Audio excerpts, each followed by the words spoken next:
सुखाचे आगर रखमा देवी सर्व सुखाचे आगर रखमा देवी स्वादिष्ट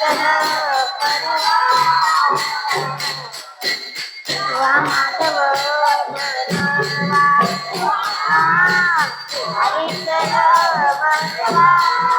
जनी डोहीने गांजली विठाबाई धावी नली वक्रतुंड महाकाय सूर्यकोटी समप्रभ निर्विघ्नं कुरु मे देव सर्वकार्येषु सर्वदा गुरुर्ब्रह्मा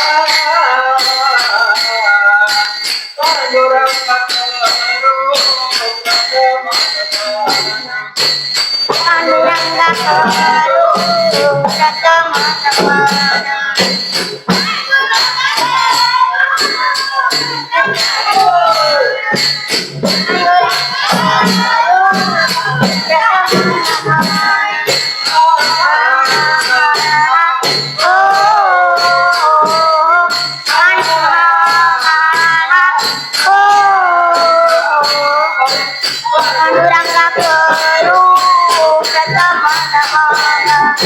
पांडुरंगा करू प्रथम नमन पांडुरंगा करू प्रथम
प्रसंगी प्राप्त स्थळी कीर्तन रूपी सेवेकरिता निवडलेला संत जनाबाई महाराजांचा असून सर्वांच्या पाठाचा व परिचर्याचा अभंग सेवेकरिता निवडलेला आहे. विठ्ठल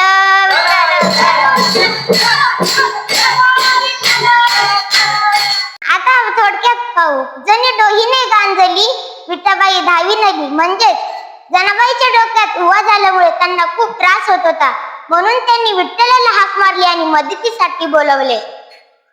देव हाते बुचडा सोडी वा मारी तसे तांतडी.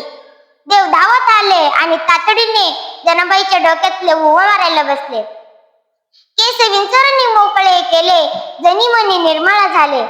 म्हणजेच देवांनी जनाबाईच्या डोक्यातल्या सर्व उवा मारून केस विंचरून स्वच्छ करून दिले. तेव्हा जनाबाई म्हणतात, देवाचा हात माझ्या मस्तकाला लागला तर माझे केस माझे मन दोन्ही निर्मळ झाले.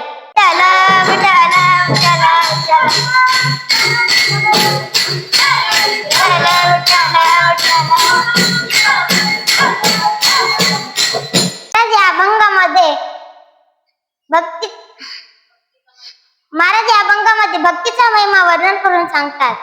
म्हणजेच जनाबाई काय म्हणतात, तर एखादं लहान मूल त्याला लागलं की ते पहिलं आपल्या आईकडे जातं.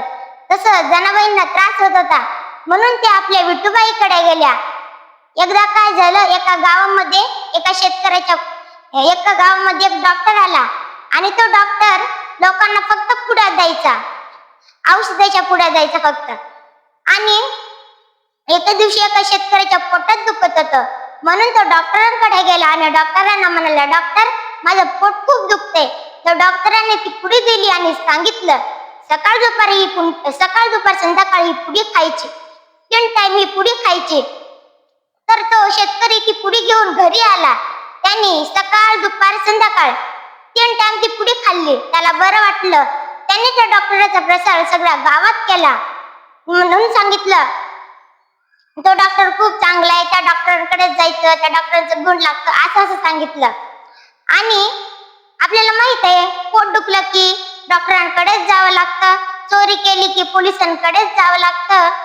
म्हणजे आयुष्यात आपल्याला जेव्हा दुःख आलं, म्हणजे जेव्हा आपलं पोट दुखलं तेव्हा आपण डॉक्टरांकडे जातो. आयुष्यात जेव्हा आपल्याला दुःख येतं तेव्हा आपण देवाकडे जातो. आणि जेव्हा आपल्याला आयुष्यात सुख येतं तेव्हा आपण नातेवाईकांकडे जातो. पण संत असं कधीच करत नाहीत. ते सुखातही देवाकडे जातात आणि दुःखातही देवाकडे जातात. ते दुःखात गेल्यावर देव त्यांचं दुःख दूर करून सुख मिळवतं. हेच महाराजांनी अभंगाच्या प्रथम चरणी सांगितलं.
महाराज इतका वेळ फक्त देवाचं नाव घेतलं.